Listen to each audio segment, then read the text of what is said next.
नौकरी छोड़ के तुम क्या कर पाओगे? तो साहब कुछ नहीं बोले। साहब लगातार समुद्र को देखते रह रहे थे, समुद्र में उठ रही लहरों को बार बार निहार रहे थे। और फिर उनका साथी बार बार पूछ रहा है, अबे नौकरी छोड़ने के बाद क्या करोगे, क्या प्लान है तुम्हारा? साहब कुछ नहीं बोले। जब उस समुद्र की चहलकदमी से जब वापस होने लगे तो फिर उनके साथी ने कहा कि बताओ क्या करोगे, क्या करना चाहते हो, क्या प्लान है तुम्हारा? तब साहब कहते हैं, तुमने कहा ना कि मैं साइंटिस्ट हूँ। हाँ, मैं साइंटिस्ट हूँ, और मैं साइंटिस्ट हूँ तो मैं साइंस का ही काम करूँगा और समुद्र बनाऊंगा, क्योंकि हमने एक्सपेरिमेंट में सुना है बूंद बूंद से सागर भरता है।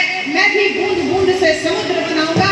जाति जाति में बटे हुए समाज को मैं एक बहुजन रूपी विशाल समुद्र बनाऊंगा।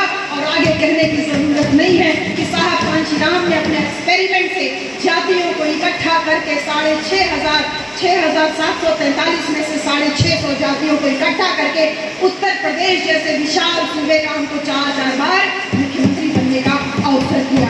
वो साहब कांशीराम के साथी बार बार पूछते थे, अरे साहब कांशीराम, आप बार बार रिक्शा वालों को, साइकिल वालों को, ये जो मछुआरा समाज है, ये तो चमार बिरादरी के लोग हैं, आप बार बार इन्हीं को MP MLA क्यों बनाना चाहते हो?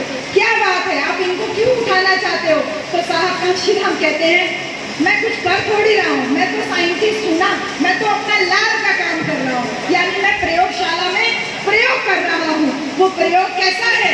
वो प्रयोग यही है कि किस प्रकार अपने वोटों की ताकत को एहसास करके कोई मछुआरा समाज का, कोई अहिर समाज का, कोई निषाद समाज का, कोई कुम्हार लुहार सुनार समाज का व्यक्ति शासन सत्ता में भागीदारी प्राप्त कर सकता है। तो इस प्रकार साहब कांशीराम अपनी लेबोरेटरी में काम करते करते एक बार R.K. चौधरी जी, जो कि आज दूसरी पार्टी से सांसद जरूर बन गए हैं, लेकिन वो दौर था जब साहब कांशीराम वो मंत्री थे और साहब कांशीराम इस मिशन मूवमेंट को संभाल रहे थे। और लखनऊ में जो गेस्ट हाउस है, उस गेस्ट हाउस से जब साहब कांशीराम को एयरपोर्ट जाना था, तो उस एयरपोर्ट में जाने के लिए जब गेस्ट हाउस से बाहर निकले, बोले चौधरी गाड़ी कहाँ है? तो चौधरी जी क्योंकि मंत्री थे तो लाल बत्ती लगी गाड़ी बाहर खड़ी थी।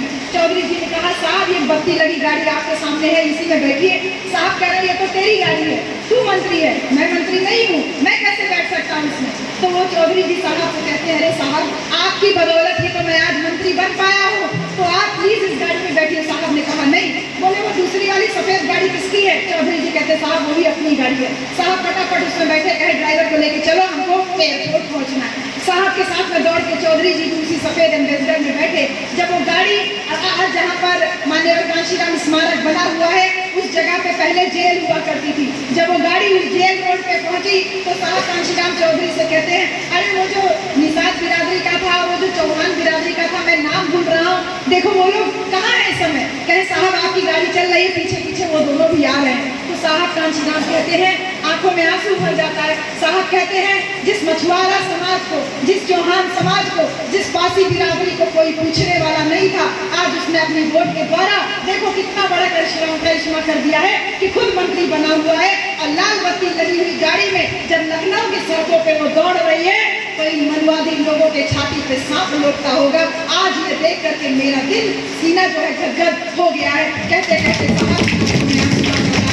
और चौधरी जी भी साथ में रोने लगते हैं। तो ये बात अगर देखें कि साहब कांशीराम ने जो तमाम एक्सपेरिमेंट समाज में किए, उसका फल समाज में सत्ता के रूप में, शासन सत्ता के रूप में दिखाई दिया। नजदीक से अगर देखा जाए तो साहब कांशीराम एक बहुत बड़े ऑब्जर्वर थे। ऑब्जर्वर का मतलब है एक बहुत दूरदृष्टि जिसका होता है, दूरदृष्टिकोण जो होता है वो होते। साहब कांशीराम ने कहा कि मैं अपने लैब में टेस्ट कर रहा हूँ कि हमको संविधान में राइट टू इलेक्ट और राइट टू बी इलेक्टेड, यानी वोट का अधिकार मिला है, वोट देने के लिए भी और इलेक्टेड होने के लिए भी। तो मैं देखना चाहता हूँ कि क्या ये प्रयोग सही है कि नहीं। तो वो प्रयोग सफल हुआ और एक लंबे ऑब्जर्वर के रूप में साहब कांशीराम को देखते हैं कि वो एक व्यर्थ की चीज को भी बेशकीमती में बदल सकते हैं। एक महीन सी चीज को भी महान बनाने का हुनर अगर किसी से सीखना है तो साहब कांशीराम के हुनर से हमको सीखना चाहिए। एक कहावत है कि great people don't do different things, they do things differently, यानी महान लोग कोई कार्य अलग से नहीं करते, वो उसी कार्य को अलग तरीके से कर दिखाते हैं। तो उस अलग कार्य को अलग तरीके से करने का हुनर हमने साहब कांशीराम को देखा।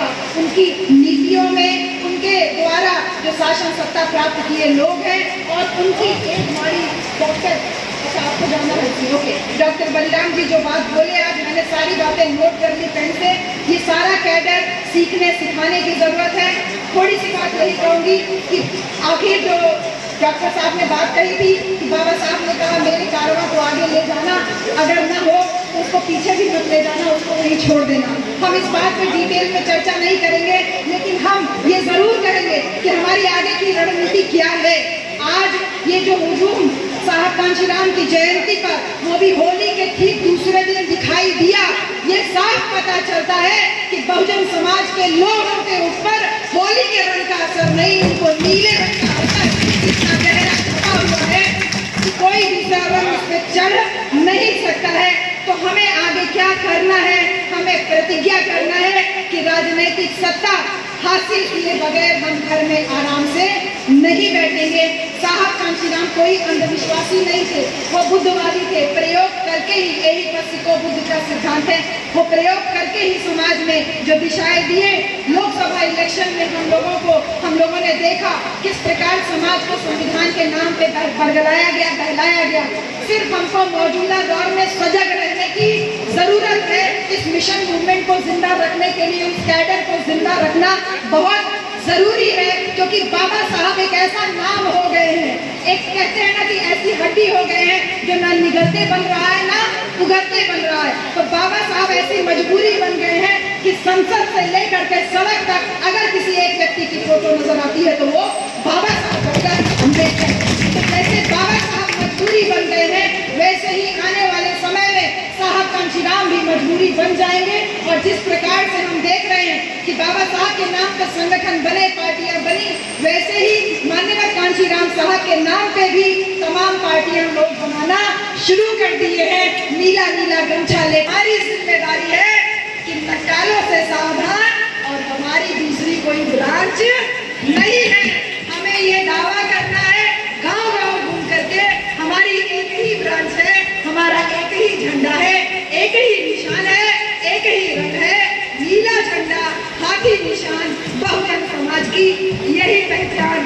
तो अंत में साहब कांशीराम को नमन करते हुए, बात तो बहुत सारी थी, लेकिन बस इतनी बात कहूंगी कि साहब तो न बन पाओगे, साहब तो न बन पाओगे, पर साहब जैसा काम करो।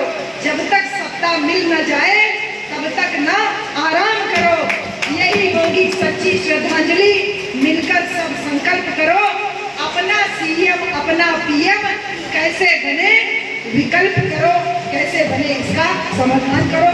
मैं बहुत धन्यवाद करती हूँ। सब कुछ खोकर सब कुछ पाना, समाज के लिए अगर किसी से सीखना है तो साहब कांशीराम से सीखना चाहिए। हम लगातार क्षेत्र में चल रहे हैं सिर्फ इसीलिए, MP MLA बनने के उद्देश्य से हम राजनीति में नहीं आए मेरे साथियों। तमाम लोग तमाम बातें कहते हुए सुनते हैं, इन तमाम बातों का खंडन आपको स्वयं करना है। जो 1 करोड़ 2 करोड़ 5 करोड़ 10 करोड़ की बात करते हैं, हमारी वैल्यू आज इतनी है तभी सामने वाला व्यक्ति 2 करोड़ 10 करोड़ रुपया झोला में लेकर के खड़ा है। बहुजन समाज पार्टी का कार्यकर्ता ऐसा कार्यकर्ता है जो चना पूजा खा करके भी मिशन मूवमेंट के लिए कार्य लगातार करता रहता है। जिसने कभी प्रत्याशी नहीं देखा, अपने बहन जी को, अपने साहब कांशीराम को आगे बढ़ाने के लिए लगातार भूखे रह करके भी कार्य किया। तो उन बहन जी के लिए मैं एक लाइन कह करके अपनी बात खत्म करूंगी कि ए बहना तू जीती रहे। मैं माननी बहन जी के लिए, ए बहना तू जीती रहे, तूने शेर के बच्चे पाले हैं, 2-4 गद्दार हुए तो क्या, करोड़ों तेरे वाले हैं। ये करोड़ों लोग अपनी वोट की स्थिति को, अपने वोट की ताकत को आप गांव-गांव प्रचारित प्रसारित कीजिए। कोई काम असंभव नहीं है। इस आजमगढ़ की धरती पर हम पहले भी 5 से 6 सीटें जीते हैं। इसी आजमगढ़ की धरती से हमने पहला सांसद चुना था जब बहन जी सांसद बनी थी। यही आजमगढ़ की धरती है जो 2027 में दोबारा अपने विधायक चुन करके नए परिणाम देके न केवल आजमगढ़ बल्कि पूरा आजमगढ़ मंडल। तो सभी साथी जो यहाँ उपस्थित हुए हैं, आप सब लोग नकालों से सावधान रहिए, चमचों से सावधान रहिए।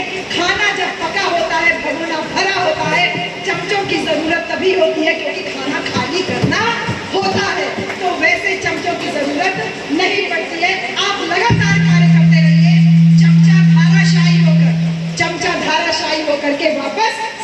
गिर दिया जाएगा। आपको परेशान होने की जरूरत नहीं है, लगातार चलते रहना है और अपनी बहन को, जो तमाम रखवाले हैं, उस बहन को ये तमाम भाई लोग दोबारा मुख्यमंत्री बनाएं, ऐसी प्रतिज्ञा और विश्वास लेकर आज साहब की जन्म जयंती पर जाएं।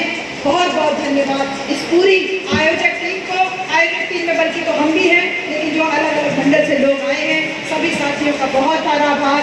जय भीम, जय भारत, जय संविधान, जय कांशीराम, खुदा हाफिज।